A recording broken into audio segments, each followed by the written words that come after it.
हर हर महादेव, ओम नमः शिवाय। अगर आप भी भगवान पर विश्वास रखते हैं, तो ये अवश्य मानते होंगे कि भगवान हमारी मदद करते हैं।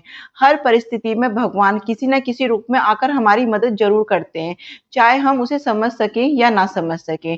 कुछ लोग ऐसे भी होते हैं, जिनके माध्यम से देवी शक्तियाँ संसार के कल्याण हेतु कार्य करवाती हैं या फिर उनके कार्य में वे देवी शक्तियाँ मदद करती हैं। पर सवाल ये है कि एक आम इंसान ये कैसे समझ सकता है कि देवी शक्तियाँ उसकी मदद कर रही हैं या फिर नहीं? तो आज मैं आपको ऐसे गुणों के बारे में बताने जा रही हूँ जो आपको विशेष बनाते हैं, जो यह बताते हैं कि आप परमात्मा के कितने करीब हैं। तो ये बताते हैं कि आपके पिछले जन्म की आध्यात्मिक यात्रा बहुत महान रही है। बहुत कुछ आपने पहले ऐसा किया हुआ है जिसके कारण ये देवी शक्तियाँ आपकी मदद कर रही हैं। ऐसे बहुत से लक्षण हैं जिसके कारण आपको ये पता लगे कि आपके अंदर कुछ विशेष गुण हैं और कुछ दिव्य शक्तियों के साथ आप इस संसार में आए हैं। तो आज मैं आपको कुछ ऐसे पॉइंट बताऊंगी, अगर वो लक्षण आप में है तो आपके साथ देवी शक्तियां हैं। पहला पॉइंट, सपने में देवी देवताओं के दर्शन होना। अगर आपको सपने में बार बार मंदिर या देवी देवताओं की मूर्ति के दर्शन होते हैं और आप उनसे वार्तालाप करते हैं, तो ये आप पर ईश्वर की कृपा के संकेत हैं। और अगर आप सपने में खुद को आसमान में उड़ता हुआ देखते हैं, तो आप पर देवी शक्तियां मेहरबान हैं। दूसरा पॉइंट, जिन लोगों के साथ देवीय शक्तियां होती हैं, वो लोग एकांत बहुत पसंद करते हैं।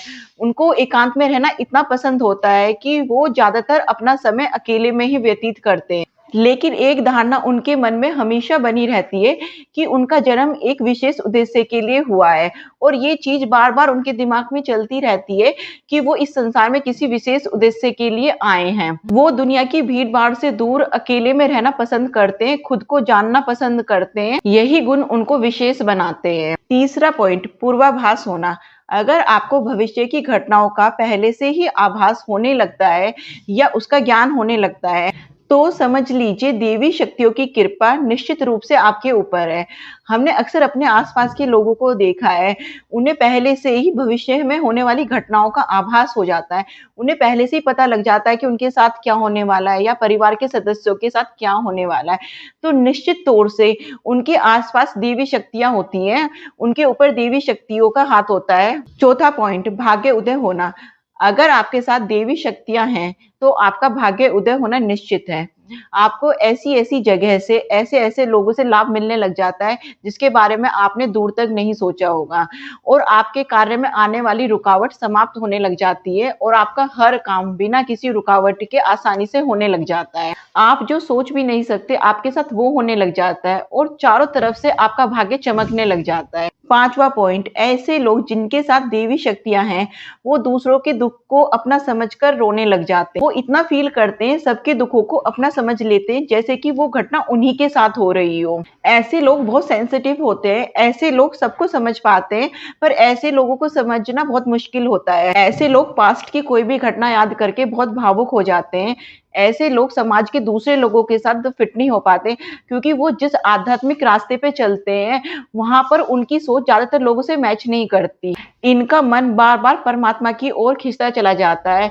ऐसे लोगों को बाहर की दुनिया से कोई ज्यादा मतलब नहीं होता। ऐसे लोग बहुत ही प्यार वाले लोग होते हैं। इनके पास बैठने से बहुत ही सुखद एहसास होने लग जाता है और ऐसा लगता है जैसे कि ये अपने ही हैं। छठा पॉइंट, वातावरण में सुगंध का एहसास होना। अगर आप पूजा में बैठे हो या आप ध्यान कर रहे हो और अचानक आपको मनमोहक सुगंध का एहसास होने लगे, तो आपको समझ जाना चाहिए कि देवी शक्तियां आपके आसपास ही मौजूद हैं। पर ऐसा ज्यादातर उच्च साधकों के साथ होता है। तो जो उच्च साधक होते हैं, उन्हें इन सब चीजों का एहसास होता है कि उनके आसपास देवी शक्तियां मौजूद हैं। सातवां पॉइंट, ब्रह्म मुहूर्त में नींद खुलना। इस दुनिया में बहुत ही कम लोग ऐसे हैं जो ब्रह्म मुहूर्त में जागते हैं। अगर आप उनमें से एक हैं, तो ये मान लीजिए कि ईश्वर आपकी मदद कर रहे हैं। इस दुनिया में बहुत ही कम लोग ऐसे होते हैं जो ब्रह्म मुहूर्त का उपयोग करते हैं, क्योंकि ब्रह्म मुहूर्त में इंसान परमात्मा के सबसे ज्यादा नजदीक होता है और ईश्वर से जुड़ने का सबसे अच्छा समय ब्रह्म मुहूर्त है। अगर आप इस समय उठते हैं, तो निश्चित ही आप ईश्वर के सबसे ज्यादा करीब हैं और देवी शक्तियां आपके साथ हैं। आठवां पॉइंट, चरित्रवान होना। ईश्वर ऐसे लोगों को पसंद करता है जिनका चरित्र अच्छा होता है, जो चरित्रवान चरित्रवान होते हैं और जो अपने स्वार्थ से ऊपर उठकर दूसरों के दुखों और समस्याओं को समझ पाते हैं, उनकी मदद करते हैं। अगर आप भी ऐसे ही हैं, तो भगवान हर वक़्त आपके साथ है और हर रूप में आपकी मदद करता है। 9वां पॉइंट, अत्यधिक परेशानी का आना। ईश्वर कृपा के समय ज़रूरी नहीं कि सब कुछ अच्छा ही हो। कई बार भगवान हमें दुःख देकर भी हमारा मार्गदर्शन करते हैं। जब तक हम पर विपरीत परिस्थिति नहीं आती, तब तक हम परमात्मा से नहीं जुड़ पाते। ऐसी परिस्थिति में हमें धैर्य से काम लेना चाहिए। इसे भी हमें ईश्वर की कृपा के रूप में ही देखना चाहिए। अगर आपके साथ ऐसा हो रहा है या आपको ऐसे संकेत मिल रहे हैं, तो समझ लीजिए देवी शक्तियाँ आपके साथ हैं और आपके ऊपर परमात्मा की कृपा है। धन्यवाद। अगर मेरी वीडियो पसंद आए तो प्लीज़ लाइक एंड सब्सक्राइब कीजिए। हर हर महादेव।